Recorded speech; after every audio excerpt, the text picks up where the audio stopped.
प्रिया रसोई में खाना बनाते हुए अपनी दीदी वंदना से रोते हुए बोली, दीदी हम इतना कुछ बर्दाश्त कर रहे हैं, चलो मम्मी पापा को सब कुछ बता देते हैं, वो हमारा साथ जरूर देंगे। आज हम इस बुढ़िया के ताने मार सब कुछ बर्दाश्त कर रहे हैं, लेकिन कल जब बच्चे होंगे तो उनके सामने भी अगर ये सब ऐसे ही रहा तो हमारे बच्चे कैसे बर्दाश्त करेंगे, या हमारे बच्चों के सामने हमारी क्या इज्जत रह जाएगी। वंदना अपनी छोटी बहन प्रिया को समझाते हुए बोली, एक बात बता, अगर हमारी गलती पर हमारी मम्मी कुछ कहेंगी तो हम किससे शिकायत करने जाएंगे? ये भी तो हमारी माँ जैसी ही है ना। और तुम बोल रही हो हम मम्मी पापा से इनकी शिकायत करें, लेकिन तुम ही बताओ कैसे कहें? तुम जानती हो ना, अभी 1 साल पहले ही भैया हमको छोड़कर चले गए और इसी वजह से पापा को दिल का दौरा पड़ा। अब हल्का सा भी टेंशन या सदमा लगा तो उनकी जान पर बन सकती है। इसी वजह से तो हमारे मम्मी पापा ने हमारी एक ही घर में जल्दी जल्दी से शादी करा दी। घर में ऐसी हालत होते हुए हम कैसे बताएं मम्मी पापा को यहाँ के बारे में? बस हम दोनों एक ही काम कर सकते हैं, वो है भगवान से प्रार्थना कि एक दिन सब कुछ अच्छा हो जाए। प्रिया वंदना को कंधे से पकड़कर अपनी तरफ करते हुए बोली, दीदी एक बात बताओ, जल्दी जल्दी में तो आपके लिए लड़का ढूंढा जा रहा था, तब मैं तो केवल 18 साल की थी जब आपके साथ साथ मेरी भी शादी कर दी गई। आपकी सास ने शर्त रख दी कि अगर छोटी बेटी को छोटे की बहू बनाकर भेजोगे तभी बड़ी बेटी को अपनाएंगे। दीदी आप ही बताओ, मेरे साथ कहाँ का न्याय हुआ? मैं पढ़ रही थी और जॉब भी कर रही थी, मेरे क्या क्या सपने थे जो सारे के सारे टूट गए। प्रिया अपने आंसू पोंछते हुए बोली, दीदी हम एक काम तो कर सकते हैं ना, अपनी बड़ी दीदी को सब कुछ बता देते हैं, वो हमारा साथ जरूर देंगी। वंदना प्रिया को पकड़ते हुए बोली, देख हम चारों बहनों की अपनी अपनी गृहस्थी है तो हम एक दूसरे को परेशान नहीं कर सकते ना। वंदना बाहर की तरफ ध्यान देते हुए बोली, अच्छा प्रिया देख बाहर से कुछ आवाज आ रही है, कोई कुछ बोल रहा है। प्रिया भी कुछ सुनने की कोशिश करते हुए बोली, दीदी शायद दूसरी सास आई हैं हमारी, तुम यहीं रुको, मैं बाहर से ऑर्डर लेकर आती हूँ। वंदना हंसते हुए बोली, पागल चल जा देख कौन है। प्रिया मुंह बनाते हुए रसोई में वापस आई और बोली, दीदी वही है हमारी दूसरी सास, यानी कि हमारी ननद रानी। अच्छा दीदी आप चाय बना लो, मैं साथ में कुछ भजिए और पापड़ तल लेती हूँ। दोनों बहनें चाय नाश्ता लेकर बाहर आंगन में गईं और अपनी ननद नंदोई के पैर छूने लगीं। ललिता अपना हाथ दोनों के सर पर रखते हुए बोली, अरे याद आ गई पैर छूने की, मुझे तो लगा मायके वालों ने मना किया होगा ननद नंदोई के पैर मत छूना। प्रिया ऊपर उठते हुए बोली, दीदी अगर आपने तानों की जगह आशीर्वाद दिया होता तो हमें अच्छा लगता। वैसे हम दोनों अंदर रसोई में काम कर रहे थे तो बाहर आने में देर हो गई, आपके लिए चाय पकौड़े बना रही थी। ललिता चाय का कप उठाते हुए बोली, देख रही हो मम्मी जवाब इन महारानियों के, आप कुछ कहती नहीं क्या इन दोनों को? आपने सिर पर चढ़ा रखा है इन्हें।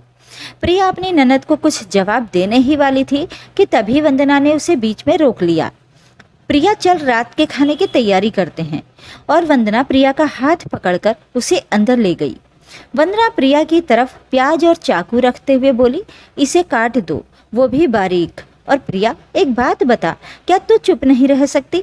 अरे क्यों उनके मुंह लगती है और उन्हें मौका देती है 4 बातें हमें सुनाने का? प्रिया चाकू पलटते हुए बोली, आपको बस मेरी ही गलती नजर आती है, इन सब की नहीं। ये बात बात में हमारे घर वालों पर जाती हैं। और अब ये सब्जी खुद काट लो, मैं जा रही हूँ सोने, आप जानो और आपकी ननद, लेकिन मैं अब चुप नहीं रहूंगी, अपने कमरे में जा रही हूँ। वंदना प्रिया को रोकने की कोशिश करती है लेकिन रोक नहीं पाई और प्रिया अपने कमरे में चली गई। थोड़ी देर में ललिता के साथ विमला जी रसोई में आई और वंदना की साड़ी का पल्लू उसके सिर पर रखते हुए बोली, पता है ना घर में जमाई जी आए हुए हैं तो सिर खुला क्यों रख रखा है? और वो दूसरी सेठानी कहाँ है जिसका इतना मुंह चलता है? वंदना प्याज काटते हुए बोली, वो मम्मी जी उसकी तबीयत कुछ ठीक नहीं है तो वो आराम कर रही है। तभी ललिता बाहर से रसोई में अंदर आते हुए बोली, मम्मी बीमार कुछ नहीं है, बस मेरा बोलना बुरा लग गया होगा इसलिए बहाना मार के अपने कमरे में चली गई, कुछ काम न करना पड़ जाए इसलिए। पीछे से प्रिया आती हुई बोली, दीदी हाँ, जैसे आप अपने ससुराल से बहाना मारकर यहाँ आई हो ना, बिल्कुल वैसे ही। प्रिया की बात सुनकर ललिता और विमला जी के तन बदन में आग सी लग गई। ललिता आंखें बड़ी करते हुए गुस्से में बोली, मम्मी देखा अपनी बहू को कैसे मुझे ताना मार रही है। और वंदना, तुम कुछ कहती क्यों नहीं हो? इसकी कितनी जुबान चलती है। ललिता की बात सुनकर प्रिया रसोई में आते हुए बोली, दीदी तो मुझसे बहुत कुछ कहती हैं, लेकिन मैं इनकी बात उसी तरह नहीं मानती जिस तरह से मैं आप सबकी नहीं मानती। और अगर मेरे घर के संस्कारों पर उंगली उठाई तो मुझे वो उंगली दूसरी दिशा में मोड़ना बहुत अच्छे से आता है। और मैं वंदना दीदी नहीं हूँ जो चुपचाप एक आज्ञाकारी बहू की तरह सब कुछ सुन लूंगी, समझी आप? प्रिया अपनी ननद की तरफ जाते हुए बोली, दीदी मैं बहन तो अपनी वंदना दीदी की हूँ, लेकिन गई अपने बाप पर हूँ। पत्थर मारोगी तो उसका जवाब आपको ईंट से ही दूंगी, समझी ना? प्रिया रसोई से बाहर की तरफ इशारा करते हुए बोली, अब आप रसोई से बाहर जाइए और सब लोगों के लिए खाना बनाने दीजिए, क्योंकि यहाँ खड़ी रहकर काम करोगी नहीं और हमको भी नहीं करने दोगी। ललिता अपनी मम्मी के साथ रसोई से बाहर जाते हुए बोली, मम्मी ये तो एक बला है, कैसे झेलती हो आप इसे? आप कुछ कहती नहीं। प्रिया पीछे खड़ी अपनी ननद की बात सुन लेती है और जवाब में बोलने ही वाली होती है, तभी वंदना उसका हाथ पकड़ लेती है।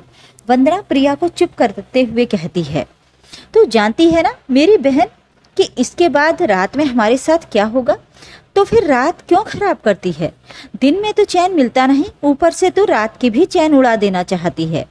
वंदना उसके आगे अपने दोनों हाथ जोड़ते हुए बोली, मेरी माँ बस कर इन्हें करने दो जो करना है, हम क्यों करें गलत? हमारे संस्कार तो ऐसे नहीं है ना। प्रिया अपनी दीदी की बात बीच में काटते हुए बोली, दीदी अगर हम हमारे संस्कारों पर चलेंगे तो ये लोग हमें जिंदा चबा जाएंगे और डकार भी नहीं लेंगे, तो इन्हें इनकी भाषा में जवाब देना ही होगा। वंदना हंसते हुए बोली, मेरी झांसी की रानी बहुत हो गया, चल काम करते हैं। अपने शब्दों की तलवार को अभी के लिए अंदर रख। दोनों बहनें रसोई में काम करने लगीं। थोड़ी देर बाद प्रिया का पति सुमित आया और उसने प्रिया का सिर पकड़कर गैस के चूल्हे की तरफ करते हुए बोला, बोल जला दूं तेरा चेहरा, बोल तेरी हिम्मत कैसे हुई मेरी बहन से इस तरह से बात करने की? तू समझती क्या है खुद को? मेरी बहन 4 दिन के लिए घर पर आई है और तूने उसे बातें सुनाना शुरू कर दी हैं। सुमित को ऐसा करते देख वंदना तो डर गई और जोर से चिल्लाने लगी और रोते हुए बोली, सुमित प्लीज प्लीज छोड़ दो, गलती मेरी है, इसे प्लीज छोड़ दो। प्रिया ने खुद को छुड़ाने की कोशिश करते हुए सुमित के पैर पर अपना पैर मार दिया तो सुमित चिल्ला पड़ा और उसने प्रिया को छोड़ दिया। सुमित के हाथ से छूटते ही प्रिया सुमित के पास से हटकर अपनी बहन वंदना के पास खड़ी हो गई। वंदना प्रिया को खुद से लिपटाते हुए बोली, भैया प्लीज बहुत हो गया, आज के बाद नहीं करेगी ये, प्लीज। सुमित की चिल्लाने की आवाज़ सुनते ही सुमित की मम्मी, बहन और जीजाजी तीनों वहाँ आ गए। सुमित को अपना पैर पकड़े देख ललिता सुमित के पास जाकर उसको पकड़ते हुए बोली, अरे भैया क्या हुआ आपके पैर में? सुमित अपना पैर पकड़ते हुए बोला, दीदी किसी ने मेरे पैर पर अपना बुरी तरह से पैर मार दिया है। ललिता प्रिया को घूरते हुए बोली, भैया ये यही सीख कर आई है अपने घर से क्या अपने पति को मारना? इतनी जोर से मारा है। प्रिया अपनी ननद को घूरते हुए बोली, फिर आप मेरे घर को बीच में ले आए। मैंने आप लोगों से कितनी बार कहा है मेरे घर या मेरे घर वालों को बीच में मत लाया करो। अगर मैं आपके घर पर आई ना तो सबको मिर्ची लग जाएगी, समझे आप? ललिता वंदना की तरफ देखते हुए बोली, ये भी तो तेरी बड़ी बहन है, कभी पलटकर एक शब्द नहीं कहती, बिल्कुल गाय के जैसे है, लेकिन तू तो शांत ही नहीं रहती, हर बात पर उल्टा बोलती है। प्रिया अपनी दीदी की तरफ देखते हुए बोली, हाँ ये गाय जैसी है और मैं भी गाय जैसी हूँ। ललिता की तरफ देखते हुए प्रिया बोली, लेकिन मैं सींग वाली गाय हूँ, अगर कोई मुझे छेड़ेगा तो मैं भी सींग मारूंगी। वंदना प्रिया को शांत करते हुए बोली, बस कर अब प्रिया, बस बहुत हो गया अब तमाशा। तभी ललिता के पति महेश वंदना और प्रिया की तरफ देखकर मुस्कुराते हुए सुमित से बोले, अरे साले साहब ये ऐसे बाज नहीं आएंगी, इन्हें कमरे में बंद कर दो, 2 मिनट में अकल ठिकाने आ जाएगी। और ये कहकर महेश प्रिया का हाथ पकड़कर अंदर कमरे की तरफ ले जाने लगा तो प्रिया बोली, आज मुझे बंद करके दिखाओ, फिर देखो तमाशा क्या होता है। सुमित प्रिया का दूसरा हाथ पकड़ते हुए बोला, क्यों क्या कर लेगी तू? आज मैं भी देखता हूँ कि तू हमारा क्या बिगाड़ लेगी। तभी वंदना घबराकर पीछे से चिल्लाती है, सुमित भैया जीजाजी प्लीज इसे छोड़ दो। मैं आप सबको दोनों हाथ जोड़कर इसकी तरफ से माफ़ी मांगती हूँ। ये आज के बाद कुछ भी नहीं करेगी, प्लीज इसको छोड़ दीजिए। वंदना रोते हुए अपनी सास के पैरों में गिर पड़ी और गिड़गिड़ाने लगी। मम्मी जी प्लीज आप बोलो ना, छोड़ दे मेरी बहन को। अपनी बहन को गिरते देख प्रिया जोर से बोली, दीदी आप चिंता मत करो, मुझे कुछ नहीं होगा, ये जो कर रहे हैं इन्हें कर लेने दो। और सुमित और उसके जीजा जी ने मिलकर प्रिया को कमरे में बंद कर दिया। वंदना जो अपनी सास के पैरों में बैठी थी, गिड़गिड़ा रही थी, उसकी सास विमला जी वंदना को अपने पैर से धक्का देते हुए बोली, चल दूर हट और हम सबके लिए चाय बना। और सुमित बेटा जा अपने जीजा जी के लिए समोसे लेकर आ। सुमित समोसे लेने चला गया और वंदना रोते हुए रसोई में चाय बनाने चली गई। चाय बनाते बनाते हुए वंदना बार बार पीछे मुड़कर देख रही थी कि शायद इन लोगों को तरस आ जाए और ये लोग प्रिया को कमरे से बाहर निकाल लें। वंदना मन में ही सोच रही थी कि कितने निर्दयी लोग हैं, ये तो ऐसी बातें कर रहे हैं जैसे इनके घर में कुछ हुआ ही ना हो, सब कुछ जैसे नॉर्मल हो। प्रिया सही करती है, अपने लिए बोलती है, अगर मैं भी इसका साथ दूं तो हम 1 और 1 11 हो जाएं, लेकिन कैसे करूं? प्रिया के बोलने का नतीजा भी मैं देख रही हूं। और सोचते सोचते उसकी चाय भी बनकर तैयार हो गई। थोड़ी देर बाद सुमित समोसे लेकर वापस आ गया। थोड़ी देर में वंदना का पति सुनील भी आ गया। वंदना सुनील के पास पानी लेकर गई। सुनो ना, वो प्रिया को बाहर निकाल दो, मैं आपसे वादा करती हूँ आज के बाद ऐसा कुछ नहीं होगा, वो कोई बहस नहीं करेगी, प्लीज मैं आपके हाथ जोड़ती हूँ। सुनील उसे बाहर निकाल लो ना, उसे अकेले कमरे में घुटन होती है। वंदना सुनील के पैरों में बैठ गई और गिड़गिड़ाने लगी। सुनील ने वंदना को अपने पैरों से पीछे की तरफ धक्का देते हुए बोला, ये सब ड्रामा आज मैं बंद कर देता हूँ, तो रुक अभी यहीं रुक, आज तुम दोनों का खेल ही खत्म कर देता हूँ। विमला जी जो इतनी देर से एक दर्शक की तरह सब कुछ देख रही थी, वो बोली, सुनील आज ऐसा सबक सिखाना इन दोनों बहनों को कि जो 7 जन्म भी याद रखें। सुमित अपने हाथ में मिट्टी के तेल की कैन लेकर आया और बोला, लो भैया ये मिट्टी का तेल आप इन पर डालो, तब तक मैं इसकी दूसरी बहन को लेकर आता हूँ। सुनील को ऐसा करते देख वंदना की रूह कांप गई और वो जोर से चिल्लाई, सुनील ये क्या कर रहे हो? मैं प्रेग्नेंट हूँ, तुम मेरे साथ ऐसा नहीं कर सकते। पीछे से ललिता ही बोली, अरे भैया अगर इन्हें मार दोगे तो घर का काम कौन करेगा? तभी पीछे से एक आवाज आई, घर में रहोगे तो घर के काम होंगे ना। सबने एक साथ पीछे मुड़कर देखा तो वंदना और प्रिया के चचेरे भाई कुछ पुलिस वालों के साथ खड़े थे। उन्हें देखते ही वंदना भागकर अपने भाई से रोते हुए लिपट गई और बोली, भैया ये लोग हमें बहुत परेशान करते हैं और भैया इन्होंने प्रिया को कमरे में बंद कर रखा है। विमला जी वंदना की बात बीच में काटते हुए बोली, नहीं बेटा ऐसी कोई बात नहीं है, वो तो अंदर आराम कर रही है। इंस्पेक्टर बोला, अच्छा आराम कर रही है, वो तो अभी पता चल जाएगा। इंस्पेक्टर अपने हवलदार से सभी कमरों की तलाशी लेने के लिए कहता है, और मिस्टर आपके हाथ में मिट्टी का तेल क्यों है? कोई चूल्हा जला रहे थे क्या? सुनील झेपते हुए बोला, अरे नहीं सर, ये तो यूं ही ले रखा था, और वैसे भी इंस्पेक्टर साहब ये हमारे घर की बात है, हम आपस में देख लेंगे।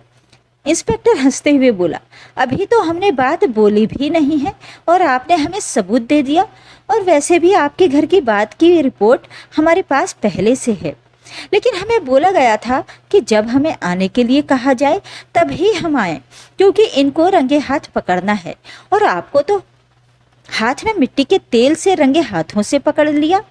तभी एक हवलदार ने प्रिया को कमरे से बाहर निकाला और वहां अपने साथ लाकर बोला, सर ये ऊपर कमरे में बंद थी।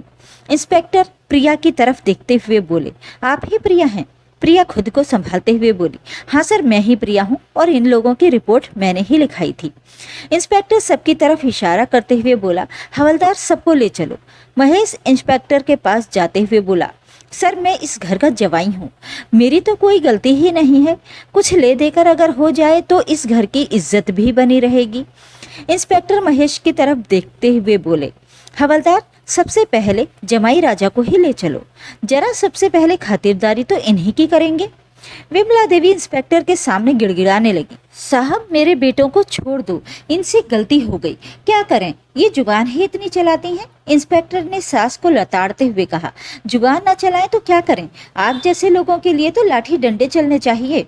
तभी प्रिया और वंदना के भाइयों ने कहा, साहब ये लोग सोच रहे थे कि हमारी बहनों का साथ देने वाला कोई नहीं है, लेकिन हम हमेशा इनके पीछे खड़े रहे और अब इनको अत्याचार नहीं सहने देंगे। प्रिया और वंदना के पति भी अब माफी मांग रहे थे और ललिता इंस्पेक्टर के पैर पकड़कर अपने पति को छोड़ देने की गुहार लगा रही थी।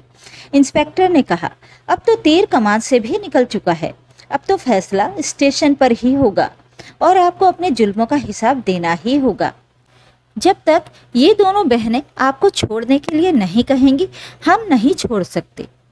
अब दोनों माँ बेटी प्रिया और वंदना के आगे हाथ जोड़कर गिड़गिड़ाने लगी और कहने लगी, इनको छोड़ दो, अब तुम दोनों ही इनको छोड़ने को कह सकती हो। हम वादा करते हैं घर में कोई कुछ भी नहीं करेगा, तुम्हारे साथ कुछ भी गलत नहीं होगा, हम आपको कभी परेशान नहीं करेंगे। लेकिन अब बात कहाँ बनने वाली थी? प्रिया ने जोर से कहा, इंस्पेक्टर साहब इनको अपने साथ ले जाओ और बाकी हम बाद में सोचकर बताते हैं। दोनों भाई और दामाद पुलिस की गाड़ी में बैठकर जा चुके थे और दोनों माँ बेटी माथे को पकड़कर बैठी हुई थीं। प्रिया ने अपनी बहन वंदना को अंदर ले जाकर उससे कहा, दीदी अब हम चैन से चाय के साथ पकोड़े खाएंगे और अब से आपको डरने की कोई ज़रूरत नहीं है। ये आज जो भी हुआ है, इसके बाद इन लोगों की हिम्मत कुछ भी करने की नहीं होगी। प्रिया के एक कदम से दोनों बहनों के जीवन का सुकून वापस आ गया था। अत्याचार करना जितना बड़ा पाप होता है, अत्याचार सहना उससे भी बड़ा पाप होता है। तो आप लोगों को प्रिया का ये कदम कैसा लगा? कमेंट करके ज़रूर बताइएगा।